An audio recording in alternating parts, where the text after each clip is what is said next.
Senhoras e senhores, meus amigos, minhas amigas, meus seguidores das redes sociais, do meu canal do YouTube, leitores da minha coluna Mundo Afora do jornal www.ojornaldoestado.com.br, o jornal que tem o slogan mais bonito do mundo, o Espírito Santo Sem Fronteiras.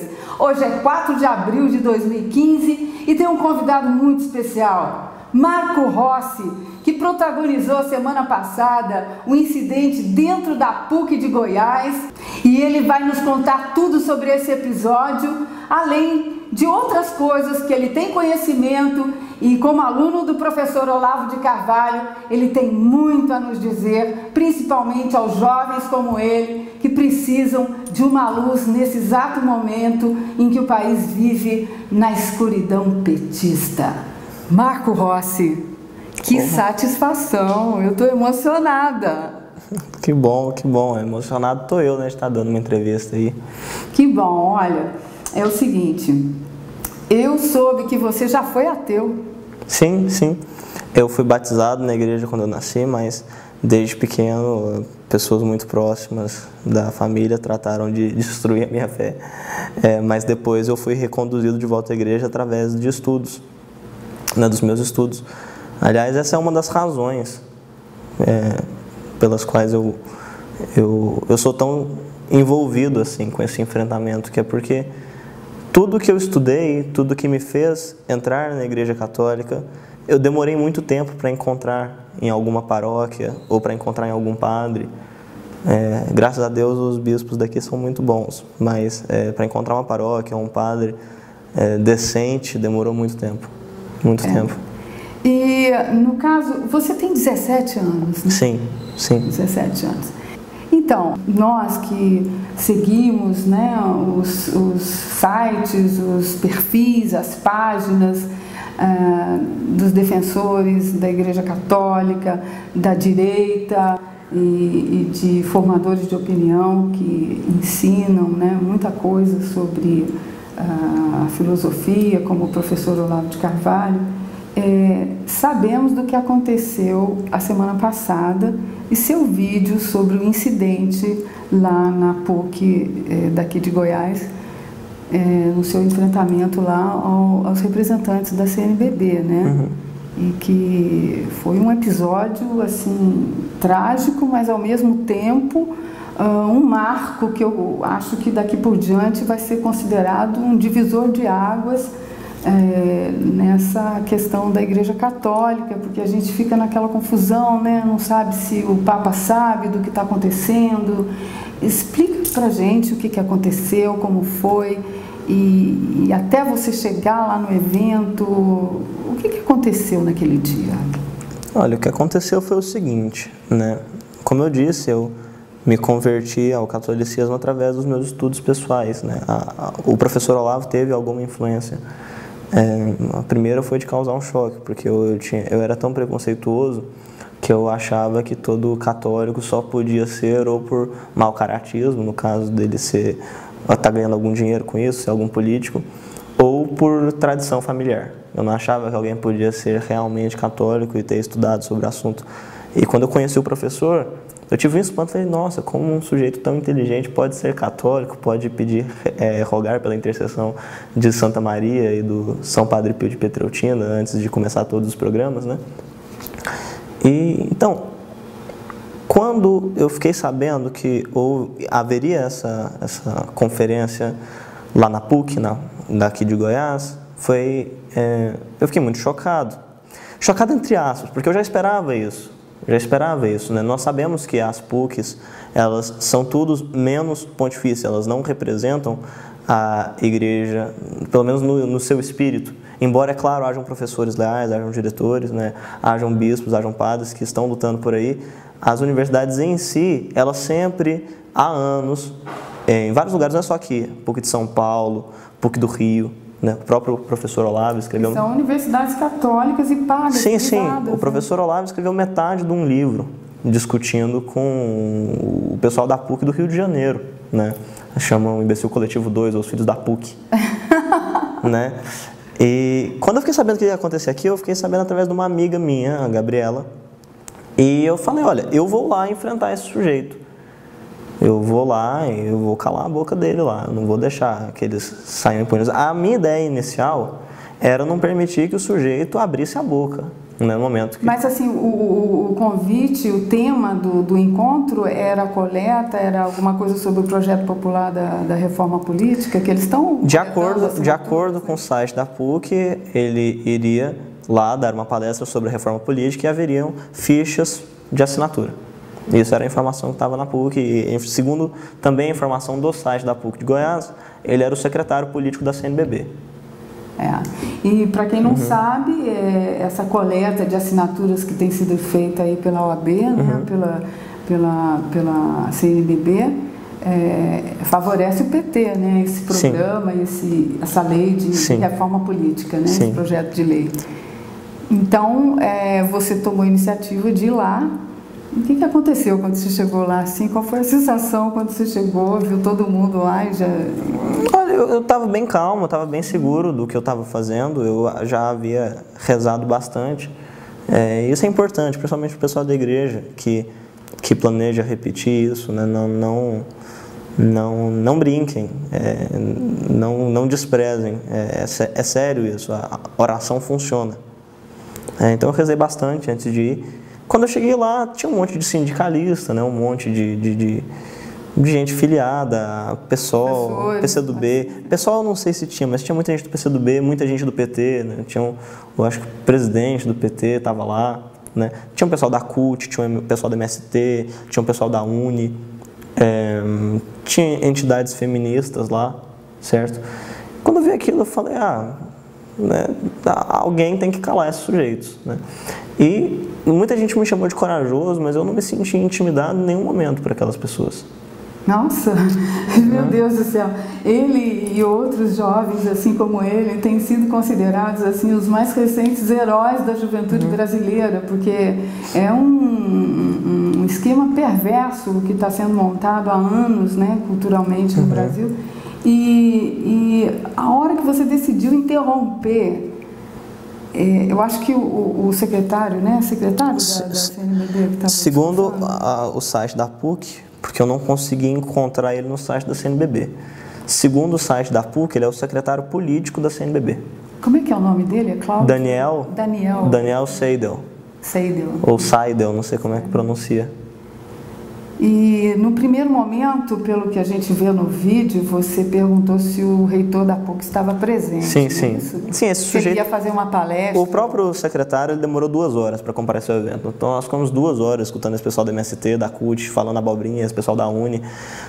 Porque é tudo enrolação, Eles não tinham quem convencer, eles não tinham um debate a travar, então eles podiam ficar repetindo lugares comuns o tempo inteiro, distorcendo a história nacional, se aproveitando dessa boa e velha retórica esquerdista. Alunos assim que você considera assim menos estudiosos do assunto? Praticamente não havia nenhum aluno. Praticamente só haviam pessoas que já estavam alinhadas com o movimento. E você acha que o reitor da PUC tem consciência desse tipo de Claro que tem, pô. Conteúdo? Claro que tem. O reitor da PUC já fez propaganda da reforma política na universidade.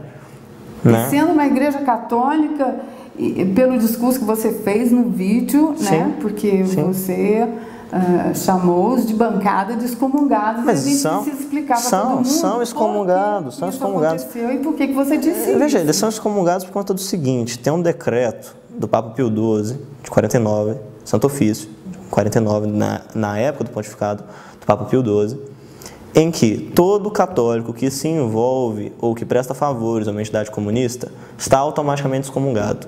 Esse decreto foi confirmado pelo Dubium do Papa São João XXIII, que diz que todo católico que esteja envolvido com uma entidade que, mesmo se declarando cristã, essa entidade esteja, por sua vez, de fato unida ao movimento comunista, apoiando o movimento comunista, você também está excomungado.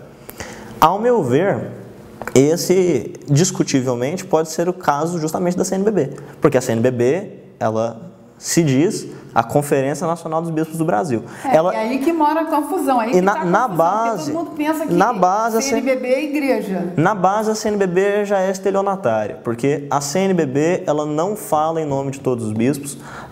Nenhum católico é obrigado a obedecer nada do que a CNBB decide. A CNBB é uma ONG, e a CNBB ela foi criada com o propósito de se sobrepor à autoridade de bispos individuais, justamente para calar os bispos que continuassem fiéis à tradição da igreja. E graças ao apoio da mídia, que trata a CNBB como se ela falasse em nome de toda a igreja católica, hoje em dia há muitos leigos que são enganados, que são lesados, que acreditam realmente que a CNBB, que eles devem obediência à CNBB e não ao Papa, e não à tradição, e não aos santos, e não ao exemplo dos santos. E você acha que a Sua Santidade, o Papa Francisco, tem conhecimento da atuação da CNBB? Não tem. Pô, será que o Papa Francisco sabe que houve uma peça de teatro na PUC de São Paulo em que eles fingiram que estavam decapitando o Papa Bento XVI? Será que o Papa Francisco sabe disso? Eu tenho esse vídeo. Né? Fizeram uma peça de teatro na Pontifícia Universidade Católica de São Paulo, em que as pessoas que participaram fingiam que estavam decapitando o Papa Bento XVI. Eu duvido que o Papa Francisco saiba disso. O Papa Francisco é uma boa pessoa. Né? Será que ele sabe que na PUC de Minas agora eles vão aceitar tratar as pessoas pelos nomes sociais? Né? Aceitando essa história, já é um passo a favor da ideologia de gênero. Né? Será que o Papa Francisco é a favor da Revolução Armada, como o cara do MST disse que era? Claro que não. O MST também estava representado nesse Sim, sim. Aliás, a fala imediatamente anterior à do secretário da CNBB foi a do sujeito do MST.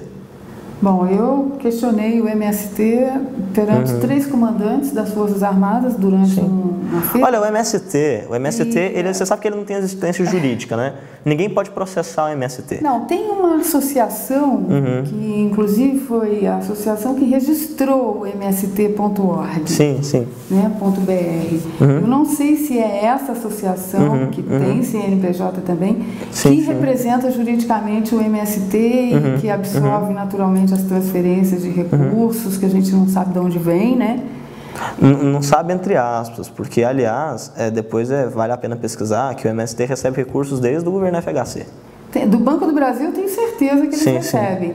E eu acredito que, sendo a CNBB uma ONG, provavelmente também eles devem ter projetos aí com absorção de dinheiro público. A gente tem que investigar isso. Depois você procure o pessoal da Rádio Vox, porque eles falaram a respeito de recebimento de bilhões da CNBB. Que a CNBB recebeu dezenas de bilhões de reais. Dezenas de bilhões de reais com o objetivo de promoção dessa história de reforma agrária, né, que é a reforma agrária deles. A reforma agrária deles é você tomar a terra dos inimigos do governo e dar para os aliados do governo. É só isso. Eu estou me referindo à CNBB também, porque sendo uma ONG, né, uma organização não governamental, e geralmente as ONGs, quando possuem projetos, elas dão entrada lá no governo, né, em vários ministérios, dependendo do tipo de projeto, e recebem ajuda do governo. Então a gente está patrocinando e municiando essa gente que está destruindo, né, Marta, os valores, a economia do país. Tem uma coisinha, Marta. Tem muito católico. Uns são bem intencionados, outros são apenas cínicos, né? Que eles falam como se todas as condenações de meio século da igreja, ou seja, lá do fim do século XIX, né, passando por São Pio X, até o início da segunda metade do século XX, né, lá no São João XXIII, não valessem mais essas condenações contra o comunismo, porque houve depois o Concílio Vaticano II. O que essas pessoas esquecem, por exemplo, é que o Papa São João Paulo II arriscou sua vida para combater o comunismo. As pessoas esquecem que o sujeito que deu um tiro no Papa era um agente da KGB.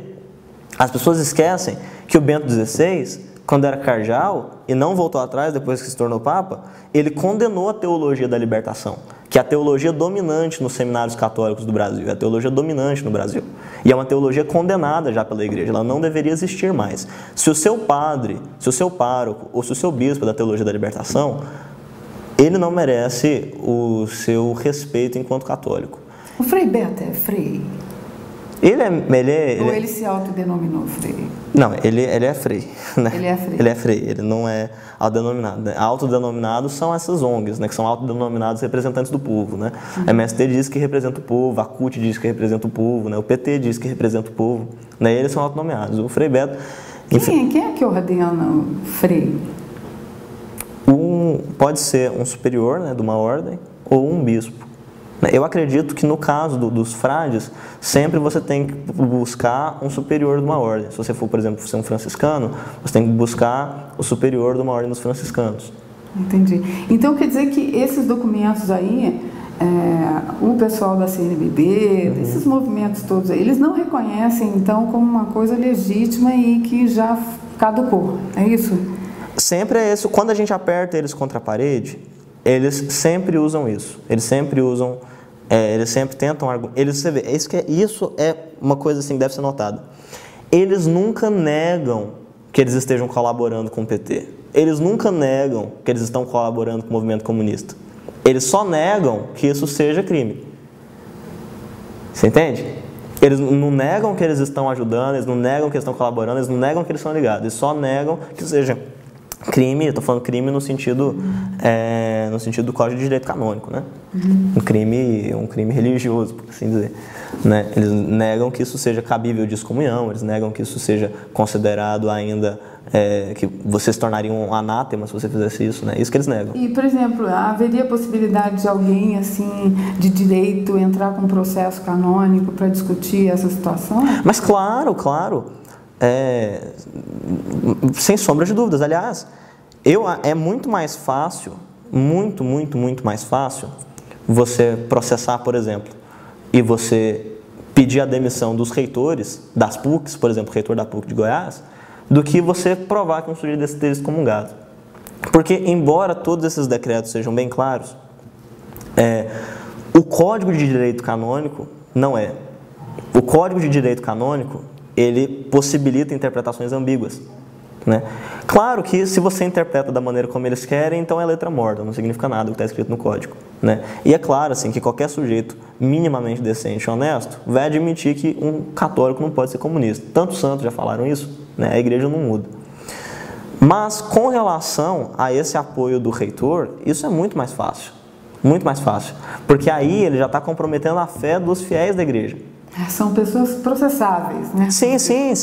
É muito mais fácil você processar ele enquanto reitor. Ele não deveria estar promovendo, ele não deveria estar se envolvendo com movimentos políticos, com entidades que favorecem o aborto, entidades que favorecem o casamento gay, entidades que favorecem a legalização da droga. É muito mais fácil você punir esses sujeitos e você requerer a demissão deles do que você provar ou exigir que bispos e padres sejam afastados. Muito mais fácil.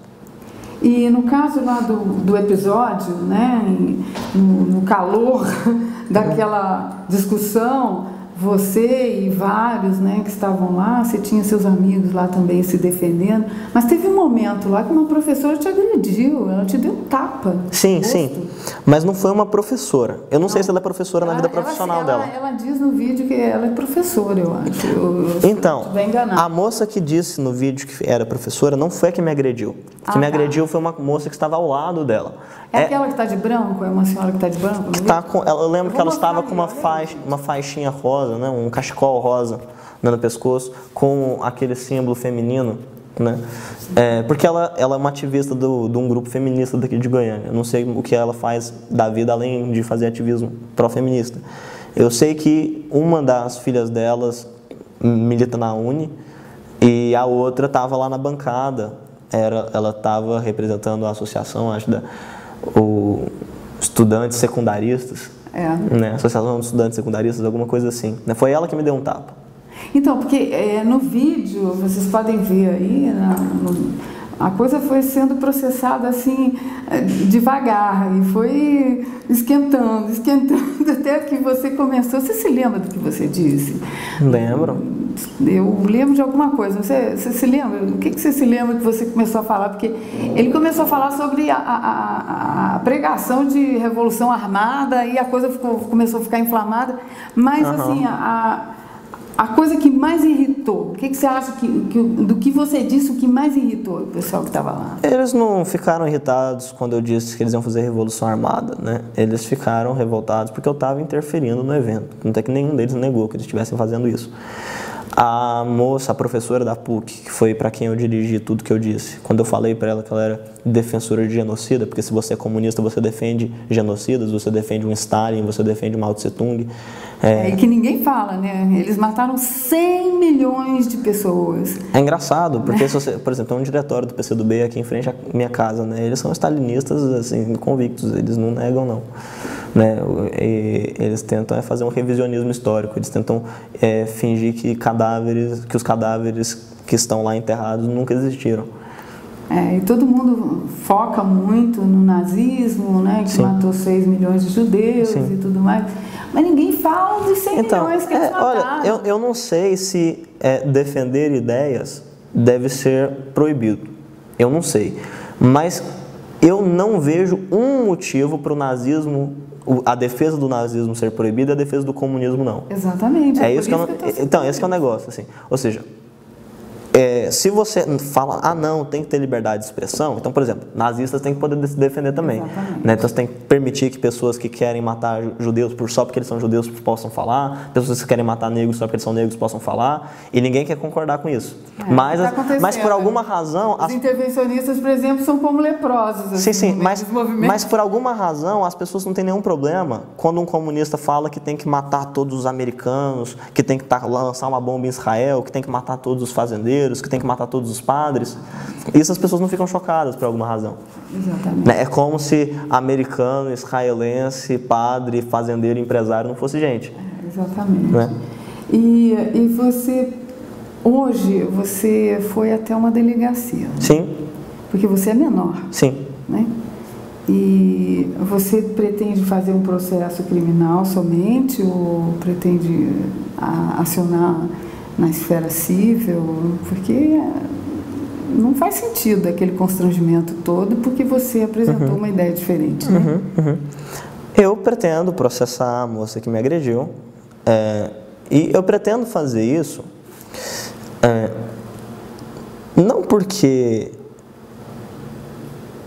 não por uma coisa minha, assim, tanto é que eu sou católico, né? Você vai falar, me desculpe. Eu desculpo. Não tem nenhum problema. Isso quer dizer o quê? Que você não está interessado em... Eu não estou interessado em ganhar dinheiro com isso. Uma ação indenizatória. Você está interessado mais na questão moral. Na questão moral, e não apenas na questão moral, no sentido de que o que ela fez foi objetivamente errado e ela deve ser punida da maneira objetivamente correta, mas eu queria mostrar para as pessoas, da mesma maneira que eu mostrei que é possível enfrentar essas pessoas em faculdades, nesses ambientes em que eles controlam e que eles monopolizam, que eles são enfrentáveis, eu queria mostrar que eles também são processáveis. Você entendeu? Que é possível processar esses sujeitos, né? Que a lei vale para eles também. Olha, muitos católicos vivem se perguntando como é que a igreja chegou a esse ponto, né? Porque essa doutrinação, essas ideias todas estão disseminadas pelo Brasil inteiro, pelo mundo inteiro, né? E eu queria lhe perguntar o seguinte, eu queria que você falasse alguma coisa sobre infiltração nas igrejas, né? Pois é, o Gramsci, que é o pai de tudo isso, é o pai da revolução cultural, né? Ele dizia que mais importante para o movimento comunista não era estatizar a economia, não era acabar com o empresariado, o mais importante era destruir a Igreja Católica. Mas ele não falava que você deveria destruir a Igreja Católica no sentido tradicional, que os comunistas tentaram fazer. Ou seja, os comunistas, antigamente, eles simplesmente matavam os padres e as freiras, como fizeram em Espanha. Né? Em Espanha, eles arrastaram 2.000 padres e freiras, né, pelas ruas, certo? Amarravam em caminhões e arrastavam eles, para que eles morressem sofrendo mesmo, né? E que servissem de exemplos para outros católicos. O Gramsci dizia que essa não era a maneira mais inteligente. Ele não dizia que ele era contra isso, que ele era contra a violência. Ele só achava que essa não era a maneira mais eficiente de se fazer a revolução comunista no Ocidente. Ele dizia que que os comunistas deveriam se infiltrar na igreja e transformar a igreja numa ferramenta de revolução, desde dentro.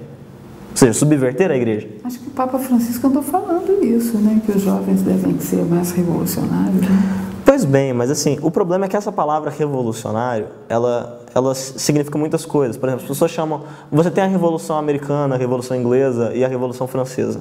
O próprio professor Olavo, ele já explicou várias vezes que não são... que esses três fenômenos que nós chamamos de revolução não são fenômenos do mesmo tipo.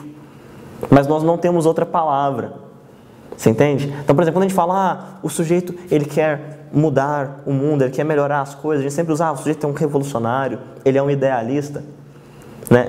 Faltam adjetivos, mas a gente tinha nós realmente tínhamos que mudar essa expressão. Mas assim, Papa Francisco falou isso, acho, por falta de um termo melhor. Eu acho que ele é um Papa polêmico, não é? Ele declara, às vezes, coisas assim muito polêmicas. Por exemplo, eu lembro de uma que ele, acho que estava na Turquia ou na Tailândia, ele falou que as portas do Vaticano estão abertas para conversar com o ISIS. Eu fiquei assim, será que isso é verdade? Bom, eu não sei, porque eu não ouvi nem essa declaração. O terrorista não se conversa, se combate, né? Sim, agora veja, os outros grupos, né, o outro grupo, na verdade, que tem o interesse na difamação do Papa Francisco, são grupos católicos que se consideram mais tradicionais do que os outros. Boa parte deles são os chamados sede-vacantistas, são pessoas que não reconhecem nenhum Papa depois do Concílio Vaticano II. Eles falam que todos os Papas depois eles traíram a Igreja. Então o que acontece? Para esses grupos, para esse grupo, né, porque são vários, mas todos eles têm esse sentimento comum de se sentirem mais tradicionais do que todos os outros. Também é interessante para eles fazer parecer que o Papa Francisco seja um revolucionário, um sujeito que está mudando tudo na igreja. Por quê? Porque de tendência comunista, porque ele já foi acusado disso. Sim, também, mas por que é interessante para eles? Porque eles também se legitimam dessa forma. Ou seja, eles falam, tá vendo? Olha o que aconteceu depois do Concílio Vaticano II, tem até um Papa comunista agora. Ou seja, você tem comunistas que querem que o Papa seja comunista para eles poderem se legitimar, e você tem sujeitos que se dizem anticomunistas, mas que querem também que o Papa seja comunista para eles poderem se legitimar a si próprios no ataque contra o Papa e no ataque contra a igreja pós-conciliar, a chamada igreja pós-conciliar, a chamada igreja depois do Concílio Vaticano II, né? Então, sempre que nós vemos esses tipos de declarações atribuídas ao Francisco, a gente tem que ter muito cuidado com o contexto do qual foi retirado, porque existem muitos grupos interessados em distorcer a imagem dele. Será que esses grupos também são responsáveis pela abdicação do Papa anterior, que decidiu, né, desistir de ser Papa? Eu já li alguma coisa a respeito, alguma coisa assim, eu não li muito, no sentido de que eu não me sinto habilitado para dar nenhum palpite sobre o assunto. Mas das coisas que eu li muitas coisas diferentes umas das outras, né, contrastantes. Então eu não consigo emitir nenhuma opinião sobre a renúncia do Papa Bento XVI. E a reforma política em que eles tanto... Bom, sobre a reforma política... defendendo sobre a reforma política deles. Então, assim, sobre a reforma política eu já consigo emitir alguma opinião, né?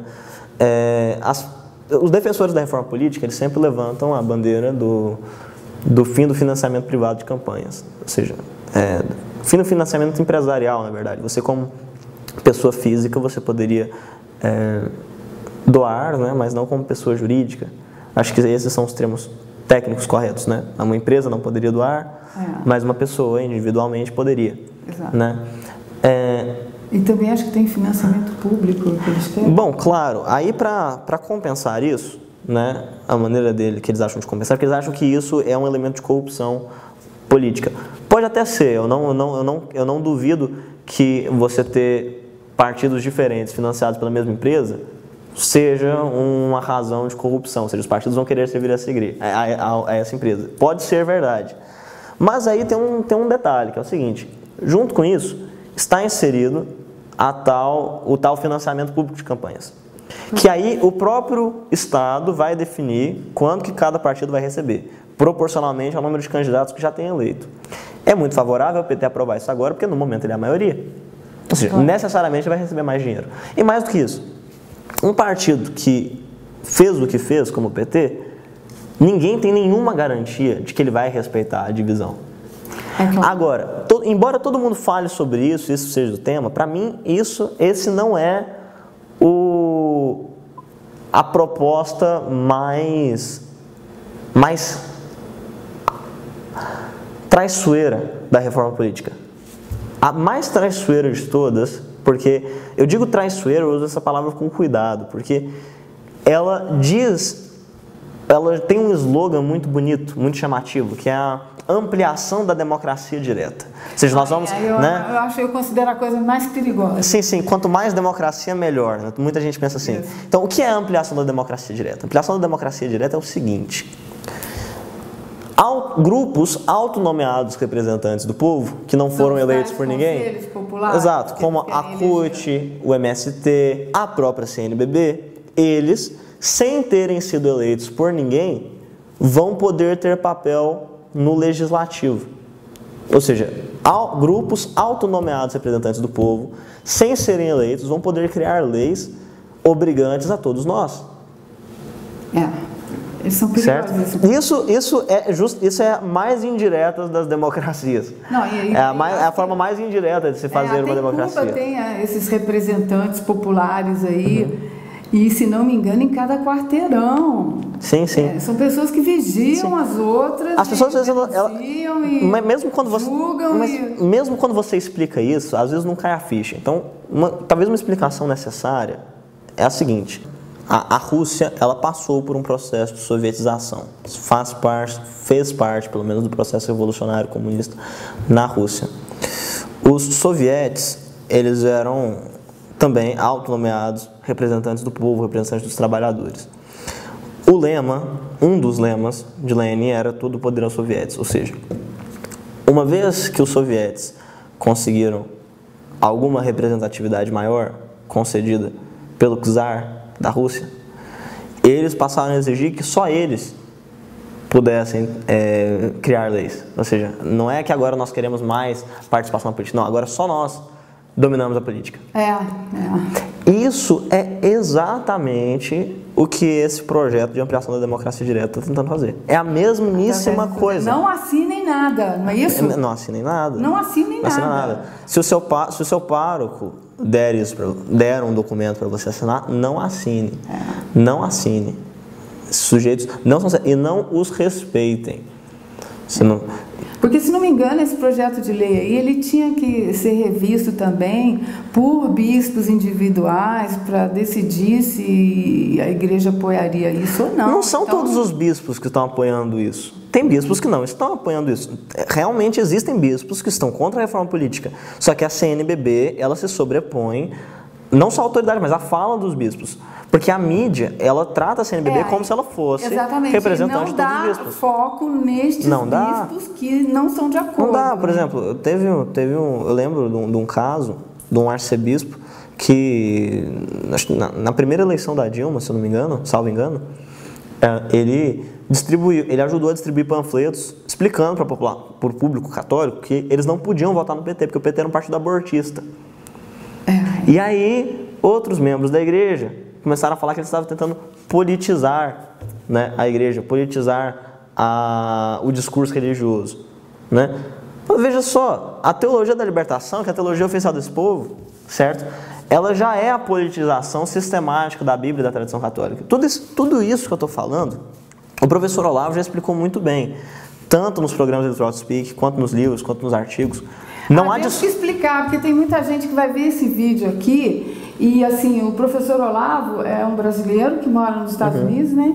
E que tem uma legião de seguidores, de alunos, pelo trabalho que ele fez durante esses anos todos aí, falando do Foro de São Paulo. E você que está assistindo esse vídeo aí, se não sabe o que é o Foro de São Paulo, eu vou deixar o Marcos explicar. Porque realmente, assim, tudo que está acontecendo no Brasil tem relação com os planos do Foro de São Paulo, né? Que foi criado pelo Lula. E depois, numa reunião com Fidel Castro lá em Havana, foi em 93, Marco? Acho que foi em 89. Não, em 89 ele foi criado. Foi mais ou menos 90, 93. Eles criaram o plano de renascimento do antigo bloco comunista soviético na América Latina. Sim. Em termos bem bem conhecidos aí da maioria de vocês, é isso mesmo, a expansão do comunismo de forma totalitarista na América Latina.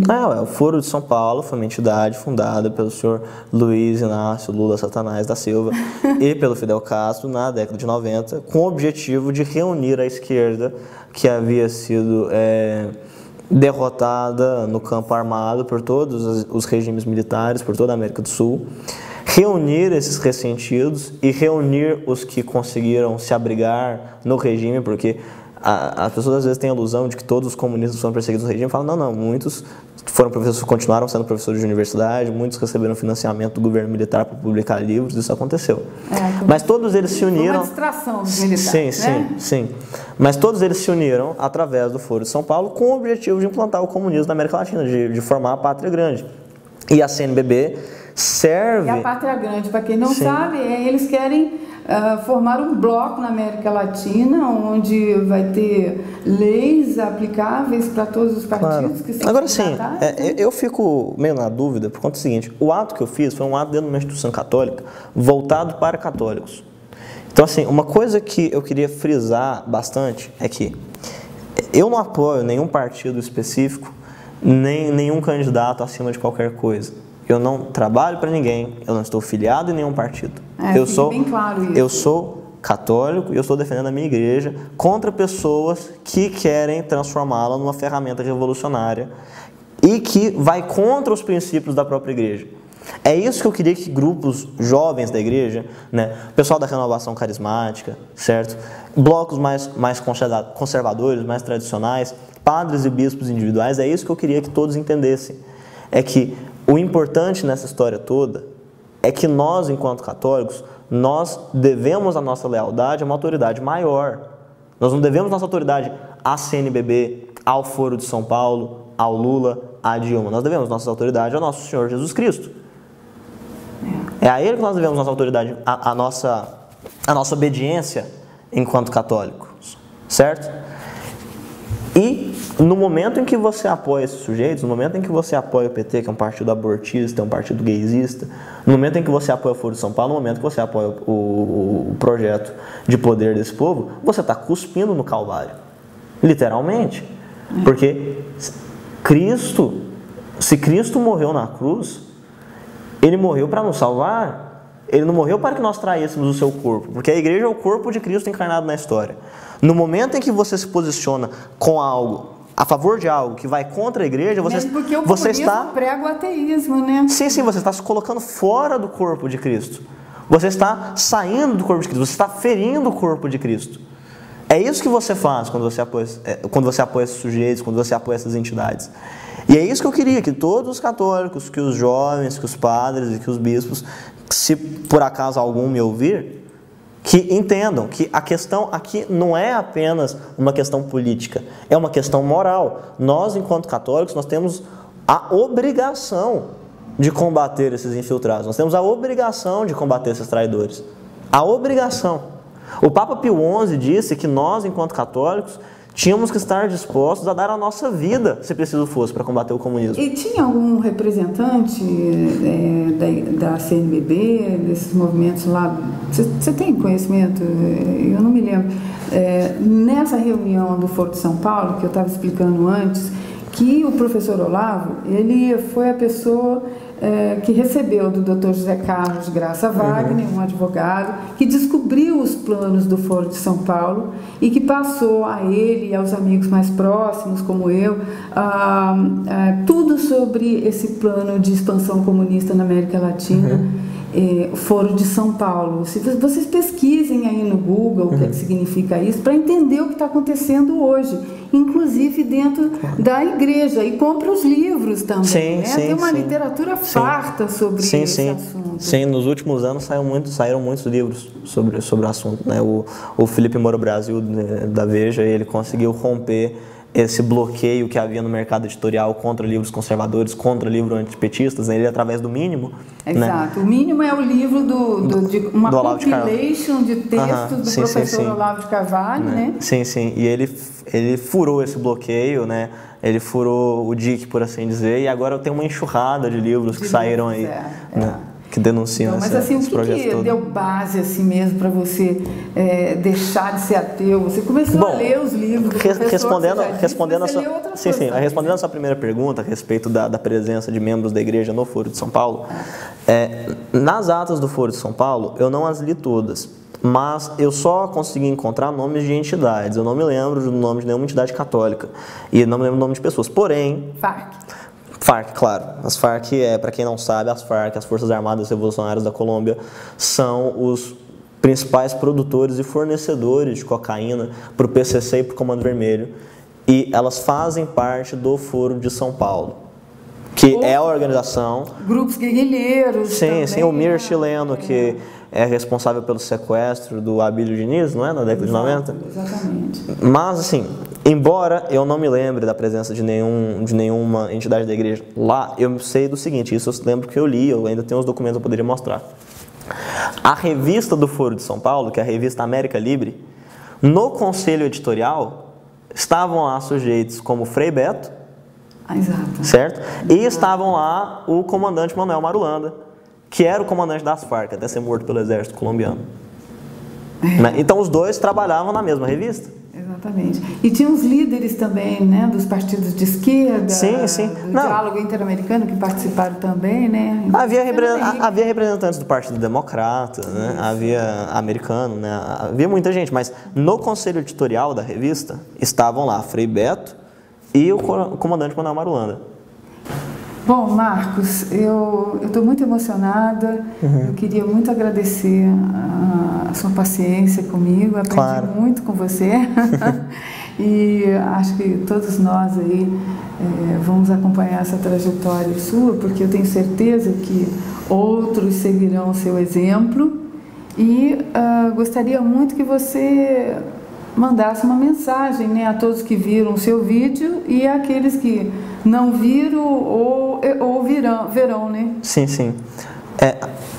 Marta, nós tratamos de alguns assuntos, né, bastante, né, aliás, nós tratamos bastante de assuntos relacionados à política, né, assuntos controversos, né, por exemplo, regime militar, não é? Acho que foram os assuntos mais controversos que nós tratamos. Um temor que eu tenho para pessoas que estejam assistindo esta entrevista é que elas comecem a confundir as coisas. O que eu fiz lá na PUC foi um ato bastante isolado, num contexto bastante específico. Eu estava enfrentando um grupo de pessoas que querem transformar a igreja numa ferramenta de revolução política e que serve a um projeto de poder que vai contra os princípios cristãos, vai contra os princípios católicos. Bem específico. Se você é um católico, é um membro da Renovação, se você até pertence à Fraternidade São Pio X, que seja, mas, sei lá, você tem um problema com o regime militar, você tem um problema com o Olavo de Carvalho, isso não deveria ser um impedimento para você enfrentar sujeitos nas universidades, enfrentar sujeitos nas igrejas. Porque acima dessas opiniões, a respeito do que foi o regime, do que foram os militares, do que foi o Olavo, está a palavra da igreja. E a igreja é a palavra de Cristo. E a igreja condena o comunismo. Então nós, enquanto católicos, nós temos um dever, primeiramente, para com a nossa igreja, para com a nossa fé. Nós temos que enfrentar esses sujeitos. E vejam bem, os padres e bispos, muitos deles têm medo, porque eles são perseguidos quando eles se levantam contra contra toda essa instituição que eles montaram, essa instituição do crime, essa instituição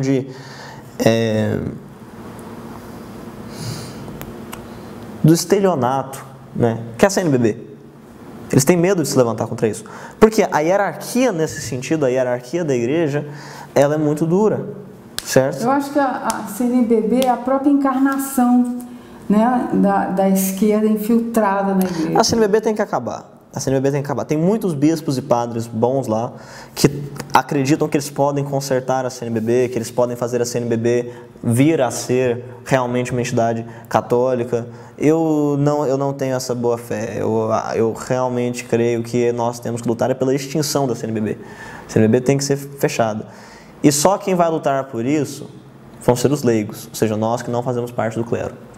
Uma vez que esse movimento ganhe força, se ganhar, se Deus permitir, Os padres e os bispos que estão até então calados, e não são todos, se vocês pesquisarem, existem padres que já se levantaram contra isso, mas a maioria está calada, eles virão atrás, né? E tenham liberdade para fazer isso, porque vocês estão seguindo, enquanto católicos, vocês estão contra a Conferência Nacional dos Bispos do Brasil, mas vocês estão seguindo a ordem expressa de um século de papas, que é a de combater o comunismo. Nossa, isso aí, minha gente. O negócio é muito sério. Então é o seguinte, eu vou fazer uma sugestão para a gente terminar essa entrevista.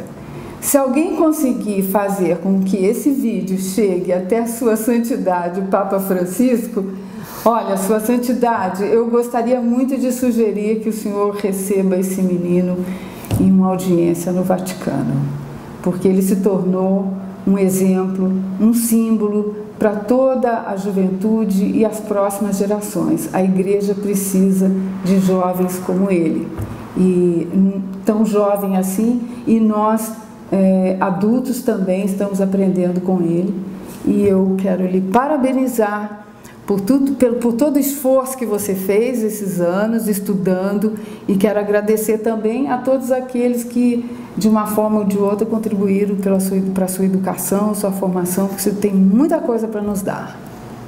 Bom, eu questiono quanto a isso, né? Eu falei, eu não sou formador de opinião, né? Se vocês querem se informar sobre filosofia, sobre política, leiam a obra do professor Olavo de Carvalho. Se vocês querem se informar sobre a igreja, né, saber o que é ser católico, procurem o site do Padre Paulo Ricardo, porque lá tem curso sobre tudo quanto é assunto, sobre tudo quanto é área. Agora mesmo está dando um curso sobre Inquisição. Eu não sou um formador de opinião, eu não sou professor. Eu sou apenas um fiel da Santa Mãe Igreja, fazendo o que é certo na medida que eu posso. E se alguém quiser fazer um convite para você dar uma palestra, alguém que queira entrar em contato com você, como é que tem que fazer? Na medida das minhas limitações de estudo, eu posso. Então, por exemplo, para falar sobre por que um católico não pode ser comunista, eu estou habilitado para falar disso, porque é uma coisa muito simples, é uma coisa muito óbvia. É a mesma coisa de explicar por que um católico não pode ser a favor do aborto. Porque no catecismo da igreja está escrito o seguinte, fala, olha, se você é a favor do aborto, você está excomungado. Certo? Se você pratica um aborto, você está excomungado. Se você apoia quem praticou um aborto, você está excomungado. Isso está escrito no catecismo. Então é muito simples, não precisa de ser formado em teologia, não precisa de ter estudado bastante para entender isso. É a mesma coisa a questão do comunismo, é uma questão muito simples, é muito fácil de se provar isso, certo? Se for para dar uma palestra sobre como é que você consegue coragem para enfrentar esses sujeitos, bom, eu não acho que eu fui tão corajoso assim quanto tanta gente está falando, mas eu posso falar sobre isso também, né? Eu acho que eu sei o que precisa. E essencialmente é você se lembrar que quando você está enfrentando esses sujeitos, você está fazendo isso obedecendo uma autoridade maior do que eles, está obedecendo todos os papas de um século. Certo? Então, se alguém tiver interesse em alguma palestra, alguma entrevista, podem mandar um e-mail para mim. Eu entro em contato com você, tá bom? Tá certo, tá certo. Olha, muito obrigada. Eu nem sei como te agradecer. Tá okay. Fiquei muito comovida e estou aprendendo muito. Tá ok. Tá, muito obrigada a todos vocês também. Fiquem com Deus. Amém.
a essa coleta de assinaturas.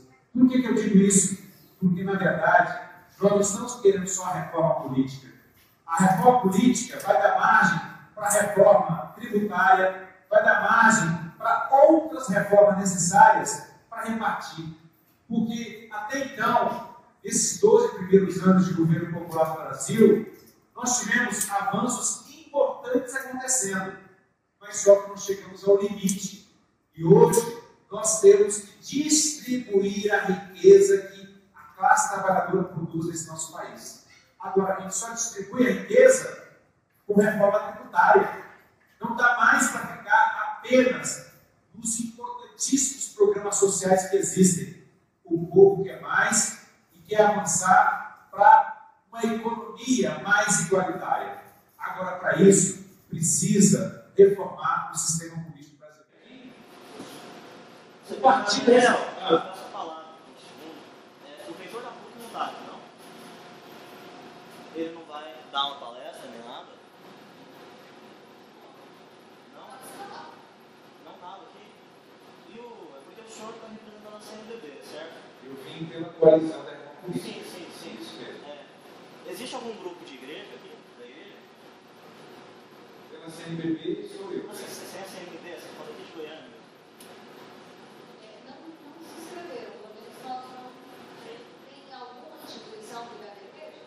Porque eu queria entender uma coisa. Mas eu posso dar a sequência, então? Não, eu queria entender uma coisa. Como é que uma instituição católica permite uma bancada formada só de excomungados? Isso eu queria entender. Inclusive, isso é como representante da CNBB. Eu quero pedir. Isso eu queria entender. Aqui, ó, decreto contra o comunismo, 1949, assinado pelo Papa Pio XII. Todo católico que apoia o movimento comunista está automaticamente excomungado. Bancada de excomungado. Bancada de excomungado. Eu quero agradecer e pedir para terminar a exposição. Eu acho Eu quero entender isso. Eu quero entender como é que a CNBB, a Conferência Nacional de Bispos do Brasil, educado aqui, eles querem fazer reforma da Revolução Armada. Eles querem fazer a Revolução Armada, mas fazer educação. Você está pegando a Revolução Armada, que quer matar as pessoas, quer matar fazendeiro, quer matar empresário. Pede você sabe? Eu estou na minha casa, isso aqui existe em função da Igreja Católica, que já condenou todos esses movimentos. Por favor, eu estou participando do direito, mas a Só para mim, senhora é católica. Senhora é católica. Ih, respeita a mulher, o quê, menina? Entendi o quê? Acredite que as pessoas são vocês. A manifestação contra o PT teve 2 milhões de pessoas, não teve um caso de agressão. Só quem agride é o pessoal da CUT, o pessoal do MST. São só vocês que agridem as pessoas na rua. Por favor, vamos terminar a exposição. Você terá que ter democracia. Agora você tem que respeitar a democracia. Democracia existe. Não há democracia quando se prega a Revolução Armada. Não há democracia no socialismo. Não vem inventar moda. Não vem inventar moda. É uma instituição privada da Igreja Católica que condena esse Existe um documento da Igreja que excomunga comunistas. Existe um documento da Igreja que excomunga todo mundo que tem parte com o socialismo. Essa instituição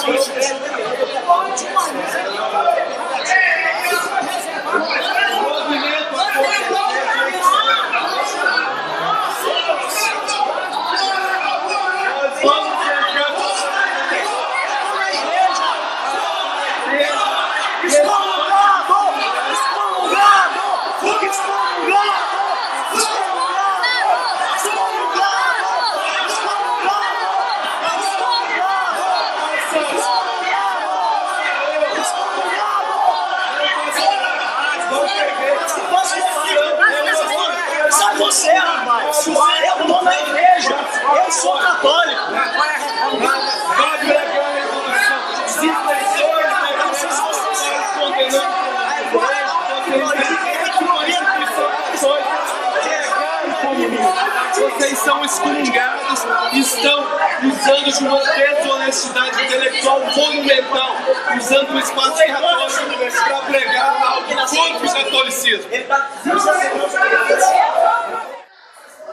Opa, ó, não vai agredir não! Não vai agredir o moleque não!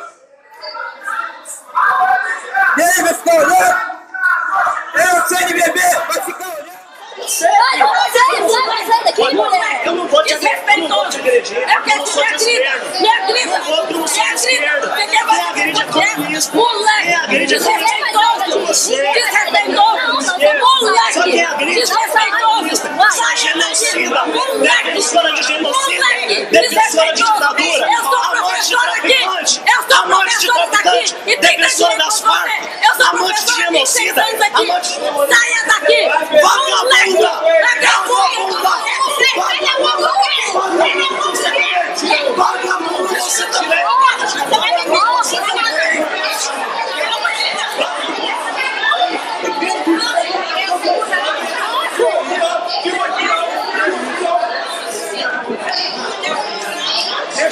Você tá batendo no menor de idade?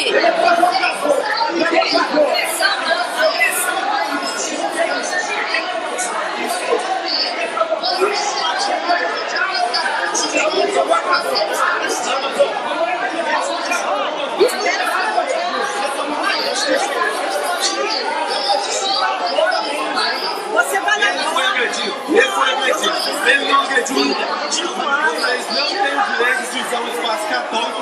Mas já mostra que quer deixar falar a auditoria. Cadê o papel? Eu sou católico. Não, você não é católico. Se você apoia isso aí, você não é católico. Você deveria ter vergonha disso. Vergonha, isso aqui, ó. Decreto contra. Não, tira a mão de mim. Não, senhor bispo. Tira a mão de mim, seu excomungado. A importância que é aqui ter